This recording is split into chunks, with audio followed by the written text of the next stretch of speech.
Una de las cosas que sin lugar a dudas no faltará en el cielo es la adoración. En el cielo habrá alabanza, habrá adoración, cantaremos cantos en el nombre del Señor en gratitud por lo que Él ha hecho. Y el libro de Apocalipsis nos dice de que toda lengua, tribu y nación nos vamos a dar cita en el cielo para adorar al Señor. Los ángeles, los arcángeles, los serafines, los querubines, los 24 ancianos se van a postrar, dice el libro de Apocalipsis, y van a rendir sus coronas y le van a dar gloria al Alfa y la Omega, al principio y al fin, al que fue, al que es y al que siempre será. Porque Él fue el Cordero de Dios que quitó el pecado del mundo y puso su vida para darnos salvación y vida eterna. Dale un fuerte aplauso a Él. Este aplauso es para ti, Señor. Y nos gozamos en la resurrección.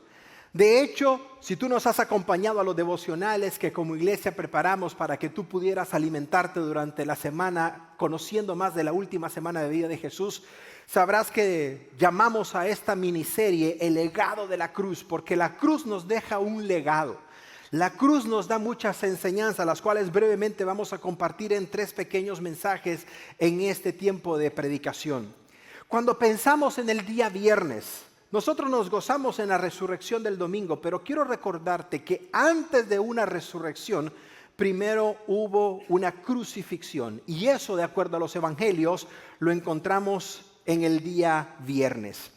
Como creyentes, cada domingo de resurrección lo celebramos con gozo. Pero yo te suplico que por favor siempre medites y les enseñes a tus hijos que antes de la tumba vacía hubo una cruz ocupada por nuestro Señor y Salvador Jesucristo. Es decir, hubo un jueves de traición. Hubo un jueves donde hubo un juicio con testigos falsos. Hubo un jueves por la noche, literalmente a medianoche, en donde los sacerdotes judíos azotaron a Jesús aun cuando la ley lo prohibía. Si tú nos has venido acompañando a través del estudio de esta semana, te darás cuenta de que muchas cosas que sucedieron con el juicio de Jesús estaban impedidos por la ley, no eran permitidos. Mas sin embargo, los sacerdotes y todo el Sanedrín judío se puso de acuerdo para pagarle a testigos falsos que pudieran atestiguar acerca de Jesús en su contra. Todo esto ya lo sabía el maestro. Ya sabía que el jueves por la noche en el huerto del Getsemaní él iba a ser traicionado, nada más y nada menos que por su tesorero llamado Judas Iscariote, y luego iba a ser entregado, escúchame, por 30 monedas de plata. Cuando estábamos haciendo los devocionales en familia, mi hija Eliana de 7 años decía: papi, por 30 monedas, aún para una niña, le resultó difícil imaginar cómo nuestro Señor fue entregado por 30 simples monedas de plata. Así es que cuando pensamos en el día viernes, entre muchas de las cosas que pueden venir a tu mente al estudiar lo que sucedió en la vida de Jesús, el día viernes, yo quiero compartir contigo una palabra dentro de muchas que envuelven, abarcan lo que sucedió en la vida de Jesús el día viernes. Y esa palabra es la palabra bondad. La palabra bondad. ¿Por qué bondad, Pastor Eric? Ahorita lo sabrás.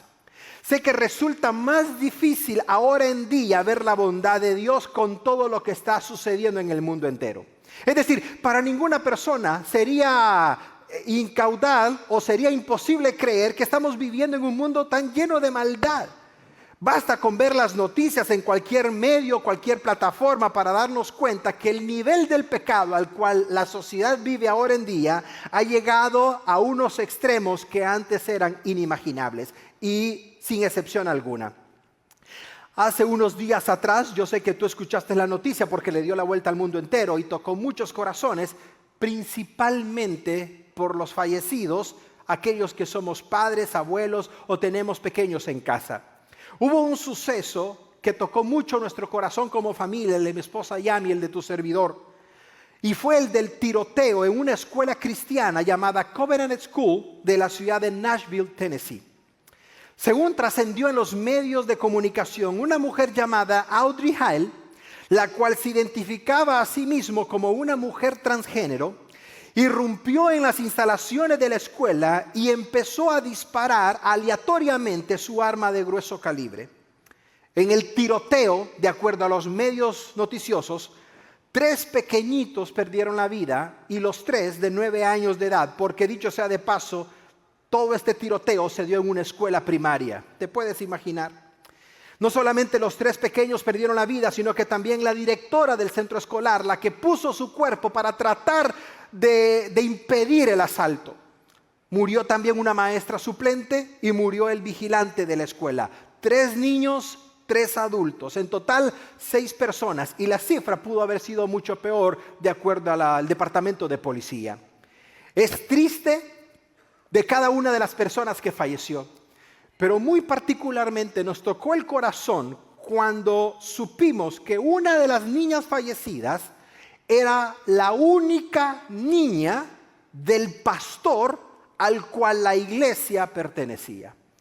El pastor tenía solo varones y estaban orando de años por una niña, y esa pequeñita fue la que perdió la vida. Pude ver parte del servicio memorial y es impactante porque en ninguna parte del servicio memorial de esa pequeñita se dijo algo en contra de la familia o en contra de la persona, sino que al contrario, cuando los medios noticiosos le preguntaron al pastor, al padre de la niña, qué opinión tenía al respecto, él dijo: ahora mi hija ya está descansando en los brazos de Jesús. Y por las promesas de las Escrituras, dijo él, yo sé que un día la voy a volver a ver.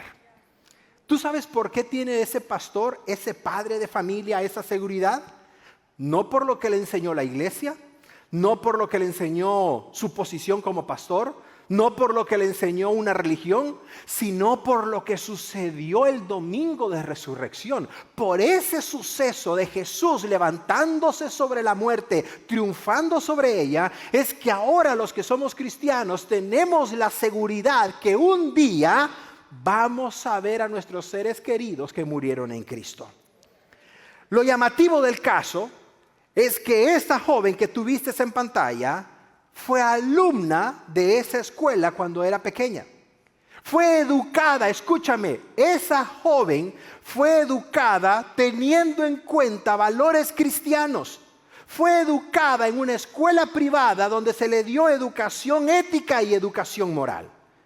Entonces, cuando ella ya llegó a un punto en su vida donde tomó sus propias decisiones, ella decidió convertirse en una mujer transgénero. La comunidad que apoya el movimiento gay y el movimiento transgénero salió en defensa diciendo de que ella no representaba a toda la comunidad. Y me encantó porque tanto el pastor, la iglesia y la escuela nunca atacaron a ninguna comunidad, llámese gay, llámese transgénero o cualquier otra índole. ¿Por qué razón? Porque en el corazón de los que tenemos a Cristo no hay lugar para el rechazo ni para el odio. Hay lugar para el amor, hay lugar para el arrepentimiento, pero a la misma vez nosotros confiamos que cuando una persona viene a Cristo hay algo que se llama transformación del evangelio y hace que esa persona comience a vivir un estilo de vida diferente al cual vivía antes. Y esa transformación se logra únicamente a través de la cruz y de la resurrección de Cristo. Por lo tanto, escúchame con atención, el problema del ser humano no radica en sus preferencias sexuales. El problema del ser humano no radica en los niveles de educación que éste tuvo. El problema del ser humano no radica en si proviene de un estrato social bajo y por lo tanto creció sin oportunidades de desarrollo, sino que el problema del ser humano, como lo demostró este atentado y los más de 150 que han habido a lo largo de este año y más todo lo que se escucha en las noticias, el problema del ser humano va más allá de lo moral, va más allá de su trasfondo educativo, va más allá de su trasfondo moral y se llama pecado. Esa es la raíz del problema del ser humano. Y ese problema llamado pecado no se resuelve con una religión, no se resuelve con una afiliación o no se resuelve con un estilo de vida moralista.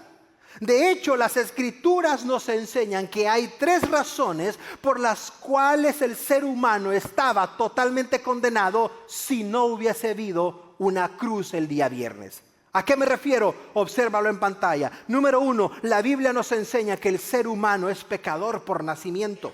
Eso es lo que la Biblia es enfática en enseñarnos. Número 2, no solamente es pecador por nacimiento, es decir, nacemos en pecado, sino que también el ser humano es naturaleza, por su naturaleza es pecaminosa. Si tú eres padre de familia, yo te pregunto, ¿quién le enseñó a tus hijos a mentir? Ellos traen ese chip. ¿Quién les enseñó a tus hijos a hacer berrinches? ¿Quién les enseñó a tus hijos muchas veces a ser egoísta? Hay algo innato en el ser humano que nos empuja a hacer lo que no debemos. Y eso la Biblia le llama naturaleza de pecado. El ser humano es pecador por nacimiento, es pecador por naturaleza, y esta última yo sé que te vas a identificar. El ser humano es pecador por elección. ¿Qué significa eso? Significa que cuando tú y yo hemos llegado al pleno conocimiento de lo que es bueno y lo malo, optamos por hacer lo malo. Decidimos hacer lo que no es correcto. Decidimos hacer lo que a Dios no le agrada.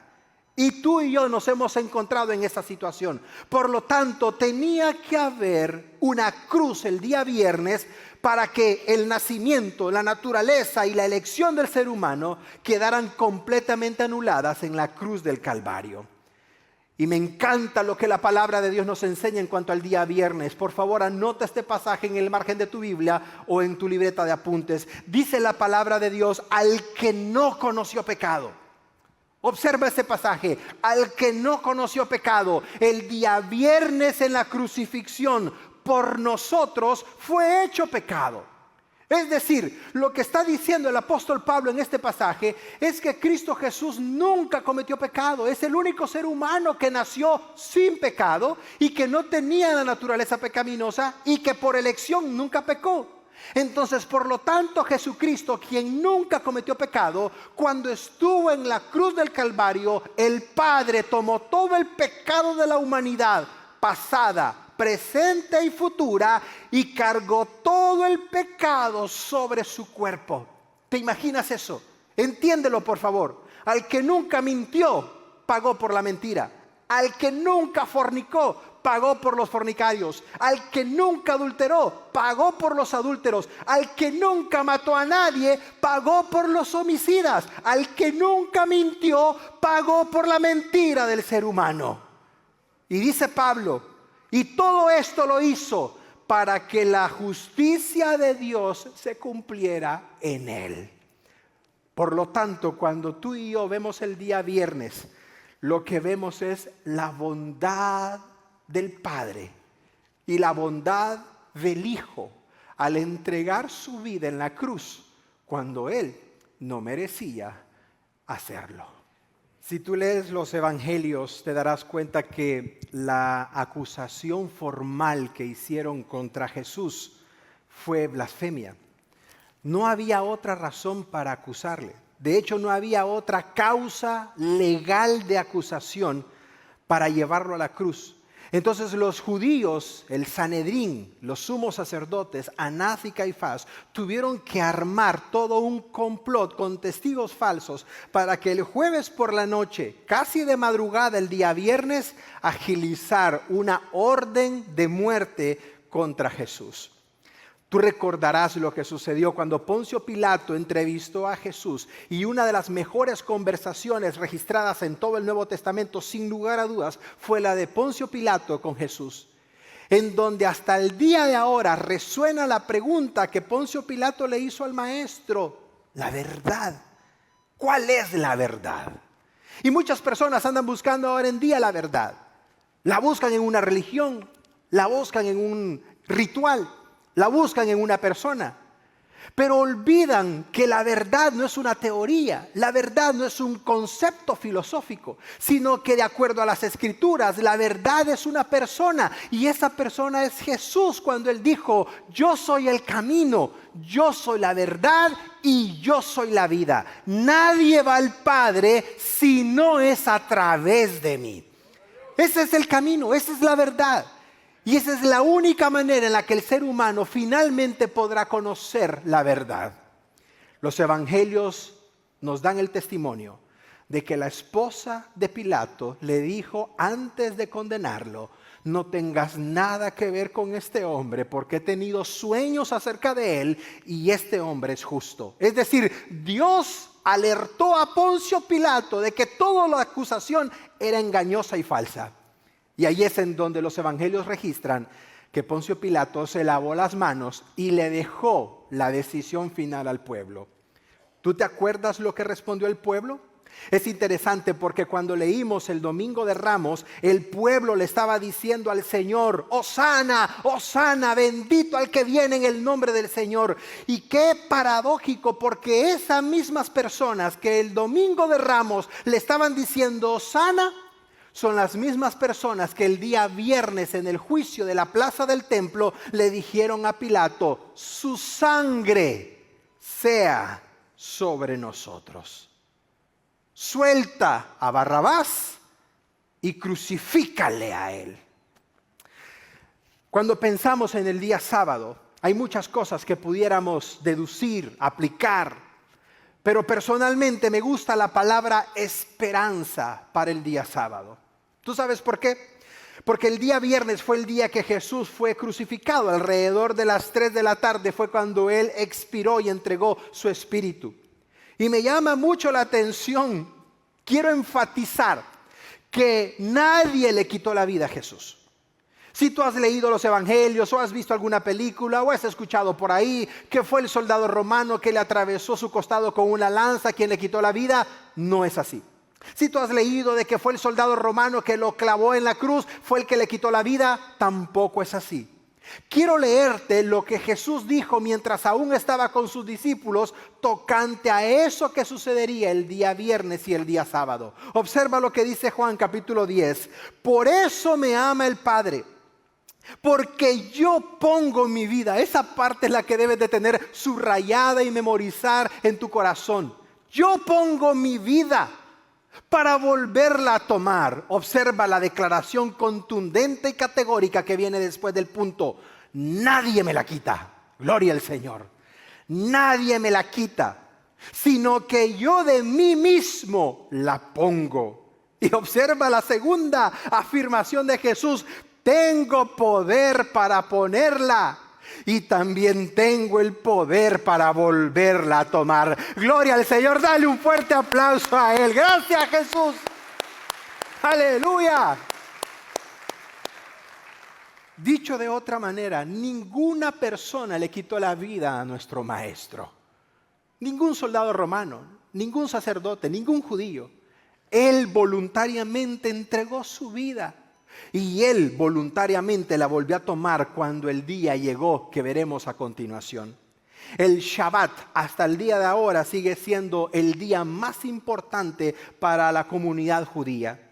Si tú tienes la oportunidad de viajar a Israel, te darás cuenta que todo el país se paraliza.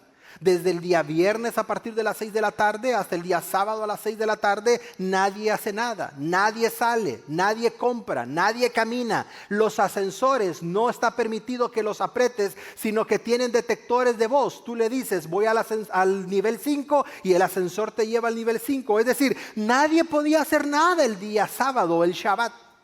Pero me toca el corazón porque la Biblia registra en Lucas capítulo 23 que había un grupo de mujeres que se preocupó por el cuerpo de Jesús. Y gloria a Dios por las mujeres. Gloria a Dios por ellas, porque tomaron riesgos que ni los discípulos tomaron. Tomaron atribuciones que ni Pedro, que era cercano a Jesús, las tomó. Ni tampoco Juan, ni tampoco Jacobo, ni ningún otro. Estas mujeres fueron las que fueron a preparar el cuerpo de Jesús. Y sin lugar a dudas, ahí estaba su madre María, quien nunca lo dejó. ¿Te imaginas el impacto para María, su madre, cuando vio a su hijo en la cruz del Calvario? Eso tuvo que haber roto su corazón. Y fue por eso que cuando Jesús estaba en la cruz, le dice a Juan, su discípulo más cercano: Juan, te encargo a mi madre. A partir de ahora, ella es tu mamá. Y mamá, ahí está Juan, tu nuevo hijo, apóyate con él. Es decir, aún en la cruz Jesús estaba velando por los demás y principalmente por su madre. El día sábado fue un día de incertidumbre para los discípulos. Fue un día de desánimo cuando leemos los evangelios. ¿Por qué razón? Porque si tú los lees, tú te vas a dar cuenta que todos los discípulos salieron huyendo. Salieron huyendo y abandonaron al maestro en el momento más duro de su vida, el día jueves por la noche. Pedro, quien era la cara más conocida de los 12 discípulos, inclusive llegó a negar 3 veces a Jesús cuando le dijeron: tú hablas como ellos. No, no soy de ellos.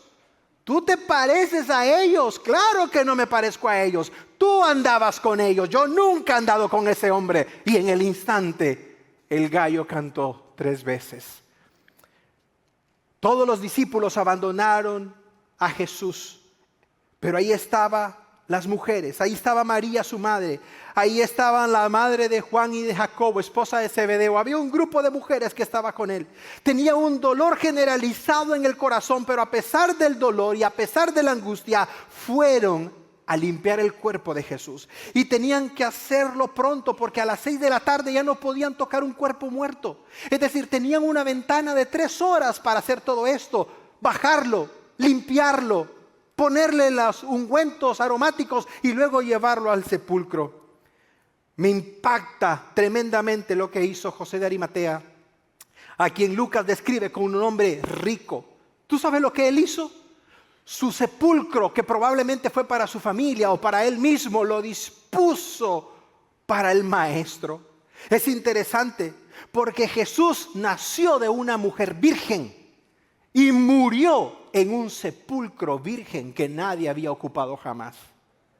Me llama la atención lo que Jesús le dijo a sus discípulos al hablar acerca de todos estos acontecimientos. Lucas capítulo 9, 22, el Señor les dijo lo siguiente: es necesario, imagínate, desde el inicio de su ministerio, Jesús les había dicho: es necesario que el Hijo del Hombre padezca muchas cosas, que sea desechado por los ancianos, que sea desechado por los principales sacerdotes, que sea desechado por los escribas, que sea muerto, pero esa última parte no la olviden, y que resucite al tercer día.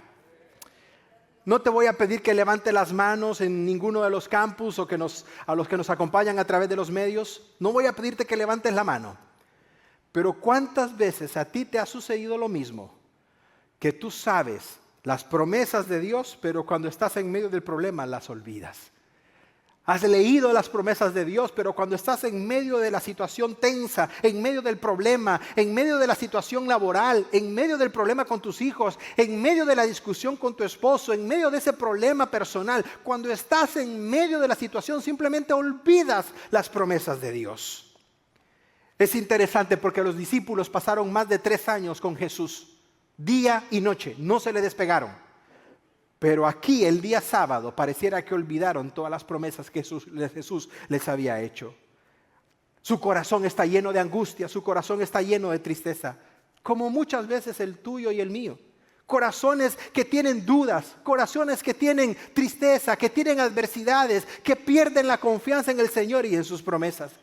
Y me llama mucho la atención porque un día antes de que todo esto se llevara a cabo, el día jueves, Jesús reunió a sus discípulos previo a irse al Getsemaní, que fue la etapa final de su ministerio, y les dijo en el capítulo 14 de Juan, observa lo siguiente: no se turbe vuestro corazón.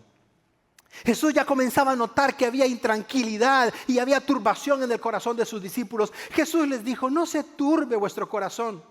Y tú que me estás escuchando el día de ahora, el Señor te dice: no se turbe tu corazón. Tienes problemas laborales, no se turbe tu corazón. Tienes problemas personales, familiares, hay una situación que nadie conoce, no se turbe tu corazón. Y luego el Señor les dice: ¿creen en Dios? También crean en mí. Versículo 2, en la casa de mi Padre hay muchas moradas. Bendito sea Dios. Si no fuera así, yo ya se los hubiera dicho, le dice Jesús. Y luego, después del punto y coma, viene una afirmación de parte del maestro: voy pues a preparar lugar para ustedes. Si tú te preguntas, ¿qué está haciendo el Señor en el cielo? ¿O para qué regresó el Señor al cielo? Ahí tiene la respuesta: para preparar lugar para sus hijos, para preparar lugar para su iglesia, para preparar lugar para los que han creído en Él, para aquellos que han puesto su fe en Cristo Jesús. Él está preparando ese lugar. Y vaya el lugar que el Señor ha tenido preparado. Dale un fuerte aplauso para Él. Observa la promesa del versículo 3.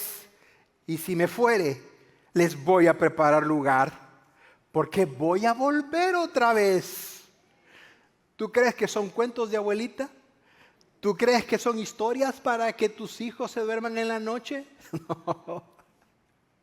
Hasta el día de ahora, ninguna promesa del Señor ha dejado sin cumplirse. Y yo te desafío, yo te reto, mira las noticias todos los días y te vas a dar cuenta que la venida del Señor está cerca, está próxima. Aquí lo dijo el Señor: voy a volver otra vez por ustedes y los voy a tomar a mí mismo. Como cuando tú llegas de un día laboral y quieres ver a tus hijos, a tu esposa, y cuando los abrazas no quieres que se te despeguen. Así mismo el Señor dijo: los voy a tomar conmigo mismo. Y observa esa gloriosa promesa: para que donde yo esté, ustedes también estén conmigo. Gloria al Señor. Donde Él esté, ahí vamos a estar con Él. Gloria a Dios. ¿Qué nos recuerda el día sábado? A confiar en las promesas de Dios. Es que, pastor, en este momento estoy teniendo una crisis personal. Estoy teniendo un problema serio que no me imaginé que iba a tener. Confía en el Señor. Confía en Él. Hay personas que creen que tener fe es no tener dudas. Te aclaro. El tener fe no significa no dejar de tener dudas. El tener fe es que aún con tus dudas tú le digas al Señor: Señor, yo voy a seguir confiando en ti, Señor. Yo voy a confiar en ti. Señor, yo no sé de dónde va a venir la respuesta, pero tú me la vas a dar, Señor.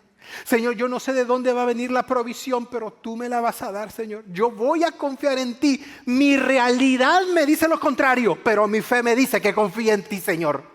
Lo que mis ojos ven es lo contrario, pero yo voy a confiar en ti, Señor. Y te aclaro que hasta el día de ahora los que confían en el Señor nunca han sido avergonzados, nunca han sido desamparados los que confían en el Señor. Y me toca mucho el corazón, porque en una ocasión, como lo vamos a ver el día domingo, más adelante, el Señor cumplió sus promesas. Y te digo algo, para vergüenza de los hombres lo digo: nosotros no fuimos los primeros en ver el cumplimiento de esa promesa, sino que fueron las mujeres. Y particularmente una, la más pecadora dentro de todas, María Magdalena. ¿Tú sabes lo que a mí me toca el corazón de esa historia? Que cuando ella llega al sepulcro, ya pasado el día de reposo, se asusta porque no vio el cuerpo de su maestro. ¿Ya has visto a una mujer asustada? ¿A una madre asustada? Uy, no te le pongas enfrente, porque no sales vivo.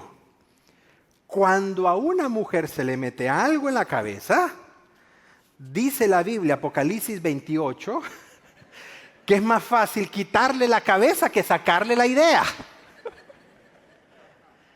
Esta mujer llega y le dice a lo que ella creía que eran los que cuidaban el huerto y el lugar: ¿dónde han puesto el cuerpo de mi maestro? Díganme para que yo vaya y lo traiga. Y va sola. Por lo tanto, entiende lo que esta está diciendo. Esta mujer está diciendo: aunque yo no pueda con el cuerpo de él porque es más grande, más fuerte, lo que sea, yo estoy dispuesta a cargar en mi hombro el cuerpo de mi maestro para que esté donde esté y deba de estar. Pero ella no recordaba lo que Jesús le había dicho. Cierro la meditación del día sábado con este pasaje hermoso que Jesús le dejó a sus discípulos. He aquí la hora viene, y la hora ha venido ya, en donde ustedes van a ser esparcidos, cada uno por su lado. Y ustedes, discípulos que dicen que me aman y que dan su vida por mí, me van a dejar solos. Pero quiero decirles algo, observa esa parte. No estoy solo, porque el Padre va a estar ahí conmigo. Y tú sabes que cuando estés en la sala del hospital, ¿quién crees que va a estar ahí? El Padre. Cuando estés en esa corte familiar peleando la custodia de tus hijos, porque tu esposa es intransigente o tu esposo es intransigente y no conoce de Dios, ¿quién crees que va a ser tu mejor defensa? El Padre.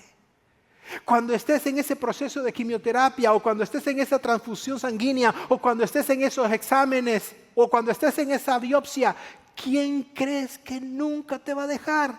El Padre. Por lo tanto, el día sábado te tiene que recordar a ti y a mí que nunca estamos solos, sino que el Padre siempre está con sus hijos. Hemos llegado al día domingo, que es el último día previo o durante la resurrección de nuestro Señor. Y me gustaría recordar lo que aprendimos del día viernes. Aprendimos acerca de la bondad del Padre al permitir que su Hijo amado muriera por la raza humana pecadora.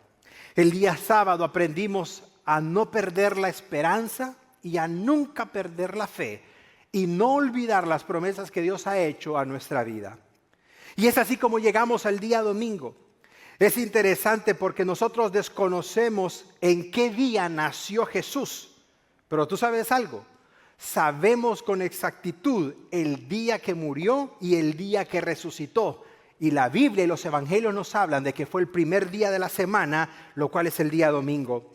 Al llegar a este punto, había tristeza, dolor y desánimo que se había acumulado en la vida de los discípulos. Y finalmente el domingo se va a transformar en una seguridad, en convicción y en fortaleza. Como lo aprendimos previamente, no pudo haber habido una resurrección el domingo sin antes haber habido una cruz, haber habido un sacrificio y un sepulcro vacío.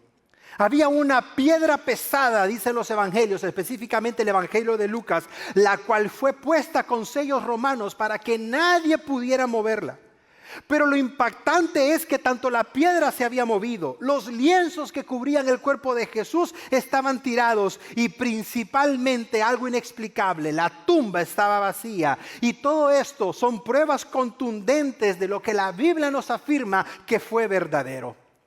No sé si lo sepas, pero este dato te va a parecer muy curioso. Escúchalo con atención.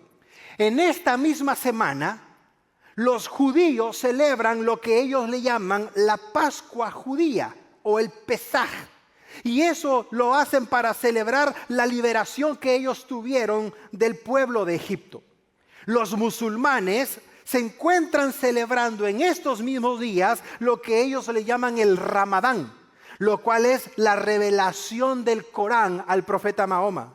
Pero únicamente la fe cristiana esta semana y este día específicamente celebra el acontecimiento sobre el cual se basa nuestra fe y es la resurrección de Cristo Jesús. No hay ninguna otra fe en el mundo que celebre la resurrección de su fundador como la fe cristiana. Confucio murió y tú puedes ir a ver los restos de él. Mahoma murió y puedes ver los restos de él.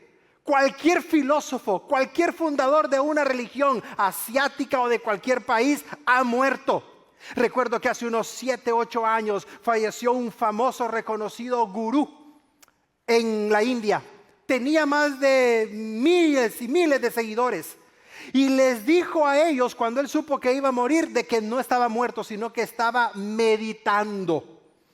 Y fue una gran noticia porque cuando finalmente murió, sus súbditos decían de que estaba meditando y lo pusieron en una morgue a meditar. Pues la noticia se volvió conocida y mundial porque los de la morgue le dijeron, ya lleva 1 año meditando, ¿cuándo se va a despertar? Al final, aunque parezca gracioso, terminaron sacándolo y efectivamente estaba muerto. Pero tú sabes que nuestro fundador no está en la tumba. Está a la diestra del Padre porque resucitó. Porque vive, iglesia. Vive. Y es el único que lo ha hecho y jamás lo va a hacer alguien más. Es la resurrección que sucedió el día domingo, la pieza fundamental de la fe cristiana. Si alguna vez tú te preguntas, Pastor Eric, ¿la fe cristiana se basa en el nacimiento de Jesús o en su resurrección? Aunque le damos gloria al Señor por haber nacido, tú sabes que la fe cristiana no se basa en el nacimiento de Jesús, sino en la resurrección. Observa lo que dice la palabra de Dios, 1 Corintios 15, 14. Y si Cristo en realidad no resucitó, dijo el apóstol Pablo, dando una cátedra de la resurrección a la iglesia de Corinto, entonces Pablo dice, vana es nuestra esperanza, vana es nuestra fe y vana es la predicación. Y si tú lees más adelante, Pablo le dice a ellos, si Cristo no resucitó, somos los seres humanos más perdidos del mundo. Pero ahora Cristo ha resucitado, dice Pablo, primicia de los que murieron, Él ha sido hecho. Por lo tanto, si Cristo resucitó, dice Pablo, también vamos a resucitar los que hemos creído en Él y los que estamos creyendo y tras ese mensaje de salvación. Mi esposa hoy en la mañana, cuando conversábamos acerca de la resurrección, me dijo, por la resurrección de Jesús, yo voy a volver a ver a mis dos hermanos. Sus dos hermanos ya se adelantaron y ella con esa convicción me dijo, por la fe y la resurrección yo voy a volver a ver a mis hermanos. Tú sabes que esa convicción no te la da una religión. Esa convicción no te la da un pastor o un sacerdote. La convicción de volver a ver a nuestros seres queridos que creyeron en Cristo la da la resurrección del Maestro sobre la tumba. Y si tú te preguntas, Pastor Eric, todos los años celebramos la resurrección, pero ¿cómo lo aplico a mi vida? ¿Cómo me beneficia o cómo influye positivamente la resurrección de Jesús en mi matrimonio, en mi conducta, en mis ataduras? Porque usted no sabe las cosas que yo vivo, experimento, las ataduras que tengo, etcétera. ¿Puede aplicarse la resurrección a esas áreas de mi vida? Claro que sí, te lo garantizo. Y si tú le das una oportunidad al Señor, te lo voy a demostrar en estos 3 puntos que vienen a continuación. Presta mucha atención y si puedes anotarlos, hazlo.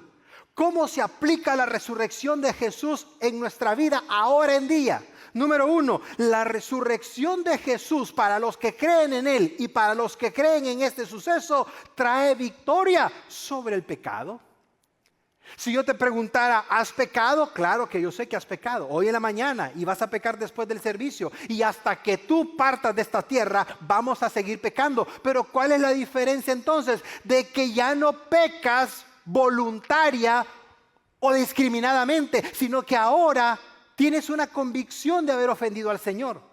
Tienes ese Espíritu Santo que te dice, has ofendido al Padre, has ofendido al Señor, pide perdón. Y si te arrepientes y te apartas, entonces vas a alcanzar misericordia. Pero cuando crees en la resurrección, entonces el pecado ya no tiene poder sobre ti. Ya no hay una esclavitud del pecado en tu vida. Ya no eres esclavo del pecado, sino de que ahora eres esclavo de Jesucristo. Y la palabra de Dios nos enseña claramente que hay victoria sobre el pecado por la resurrección de Cristo. 1 Corintios 15, 22. Porque así como Adán, escribió el apóstol Pablo, todos mueren, el primer ser creado, junto con su esposa Eva, así mismo, dice Pablo, todos los que están en Cristo van a ser vivificados. Y a esa pequeña palabra, esa pequeña expresión, en Cristo, tienes que subrayarla. Porque esto no aplica a los que han nacido o por decir todos somos hijos de Dios. No, la Biblia dice que los únicos que son hijos de Dios son los que creen en el Señor y los que le han recibido como Señor y Salvador personal de sus vidas. A ellos ha constituido hijos e hijas de Dios. Por lo tanto, la resurrección tiene poder en tu vida para librarte del pecado cuando crees en ese evento.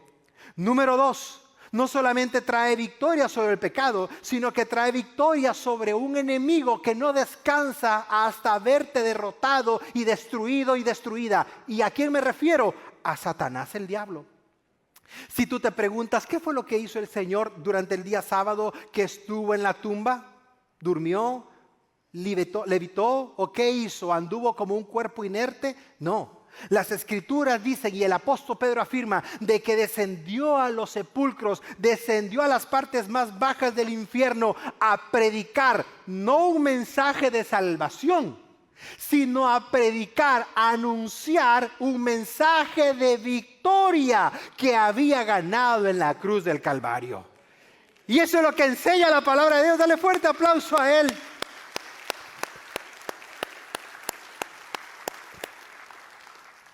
Satanás está derrotado por la resurrección de Jesús de entre los muertos. Tú puedes decirme ahora en día, pastor, yo no creo en Satanás. Bueno, confío de que no te lo vayas a topar un día, porque entonces vas a creer en él. Yo no creo en eso de Dios, pastor. Yo tengo un coeficiente intelectual alto para creer en esas historias. Te cuento algo. Hasta el día de ahora no he conocido ningún demonio ateo. ¿Tú sabes lo que la Biblia dice? Los demonios creen y tiemblan ante el poder de Jesucristo. Tiemblan ante el nombre del Señor. Tiemblan. Por lo tanto, llénate la boca si tú quieres, si tú gustas de lo que Dios es o lo que no es. Pero al final del día no cambias la realidad de que Él es Dios y de que Él existe y de que Él te ama. Y que por mucho que lo niegues, Él te espera con los brazos abiertos y te llama. Y en el fondo lo sabes. En el interior de tu corazón sabes que Dios está tratando con tu vida. Pero hay orgullo, pero hay vanagloria, pero hay autosuficiencia. Y hasta que eso no se rompa, no vas a poder conocerle como Él desea que le conozcas. Colosenses capítulo 2, versículo 14 y 15, poderosísimo pasaje, dice el apóstol Pablo. ¿Qué fue lo que hizo Jesús en la cruz del Calvario? Obsérvalo en orden. Número 1, anuló el acta de los decretos que había contra nosotros. ¿Qué significa eso? Significa que había un documento en donde estaban todos los pecados de Eric Saldaña. Y tú sabes lo que hizo Cristo Jesús en la cruz. Él rompió y anuló toda la lista de pecados de Eric Saldaña.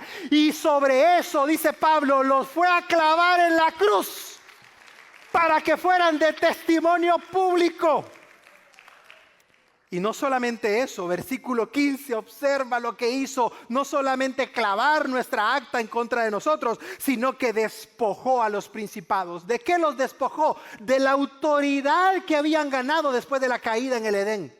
Del poder que habían ganado a través de las perversidades del ser humano. Dice Pablo, Él despojó a los principados, a las potestades. ¿Y qué hizo? Los exhibió públicamente y triunfó sobre ellos en la cruz del Calvario. Por lo tanto, la cruz no es un símbolo de derrota, sino que es un símbolo de victoria para los que creen en Cristo Jesús. Gloria sea el nombre del Señor. Aleluya. ¿Por qué las iglesias cristianas no tenemos crucifijos? ¿Por qué si tenemos una cruz pero no tenemos a un Cristo doliente y sufriente? Porque cuando yo vea la cruz, yo no quiero recordar a mi Cristo con una corona de espinas, sino que con una corona de gloria en poder, sentado a la diestra del Padre. Porque mi Cristo no está en la cruz del Calvario, está vestido con poder y con gloria y está arriba en los cielos. Ahí está, dice las Escrituras. Como cristianos no veneramos la cruz, pero nos glorificamos porque en ese madero Él ganó la victoria sobre el pecado y ganó la victoria sobre Satanás.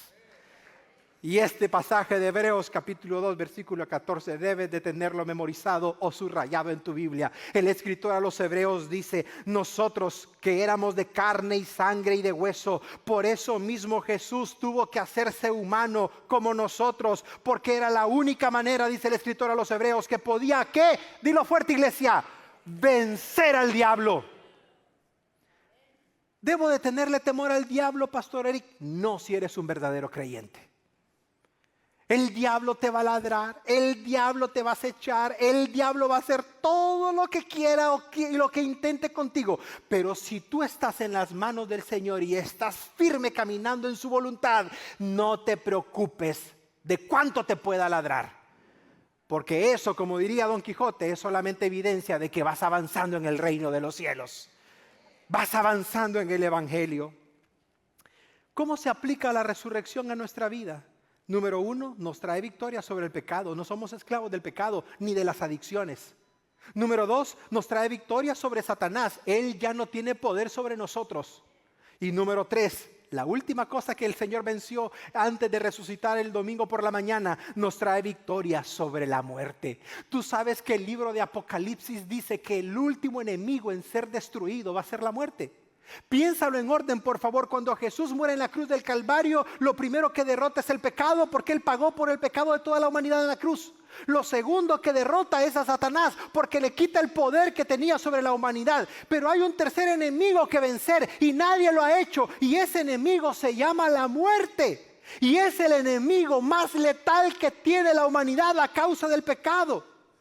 Pero Jesucristo va a derrotar a la muerte. Y esto es lo más impactante, porque aquellos que creemos en Cristo tenemos la victoria en Él. Observa lo que dice la palabra de Dios. ¿Dónde está, oh muerte, tu aguijón?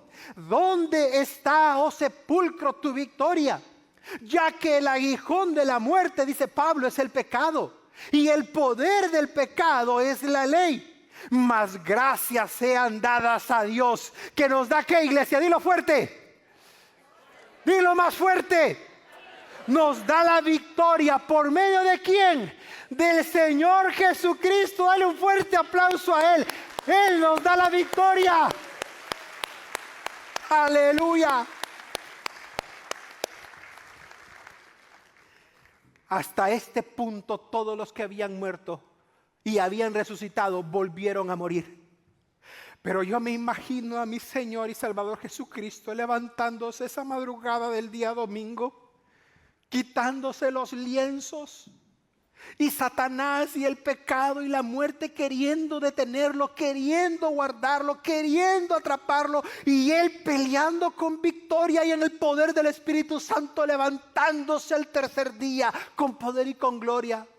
De tal manera que ese domingo por la mañana nuestro Señor triunfó sobre el último enemigo que teníamos, el cual es la muerte. ¿Y tú sabes qué significa eso? Que cuando ahora nosotros morimos ya no estamos separados del Padre. Ahora la muerte para los cristianos se vuelve un conducto para encontrarnos con el Padre. Ahora la muerte para los que creemos en Jesús se vuelve ganancia y no le tenemos temor a la muerte. Venga hoy o venga mañana, sea de muerte natural o por accidente, venga como venga y de la manera que venga, lo único que la muerte ahora nos hace es llevarnos con mayor rapidez a la presencia del Padre, de donde nadie nos va a poder separar.